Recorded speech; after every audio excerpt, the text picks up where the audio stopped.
Ketua DPP PKS Al-Muzamil Yusuf menjelaskan alasan Presiden PKS Ahmad Syaiqo tidak menghadiri deklarasi Anies Cak Imin di Surabaya hari ini. Dikatakan Muzamil ketidakhadiran Presiden PKS itu tidak mempengaruhi deklarasi Nasdem dan PKB. Hal itu dikatakan Muzamil di kantor DPP PKS, Jakarta Selatan, Sabtu 2 September 2023. Meski tak hadir, dikatakan Muzamil pihaknya menyaksikan deklarasi tersebut dari kantor DPP PKS di Jakarta Selatan.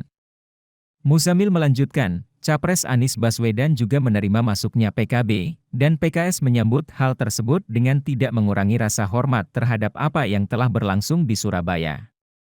Sebelumnya PKS tidak menghadiri acara deklarasi pasangan Capres-Cawapres Anies Cak Imin Sabtu siang tadi. Dikutip dari tribunjatim.com, Sekjen PKS Abu Bakar Al-Habsyi sudah berada di Surabaya namun tidak hadir di acara deklarasi di Hotel Majapahit. Ketua DPW PKS Jawa Timur Irwan Setiawan membenarkan rombongan Presiden PKS tidak menghadiri acara deklarasi.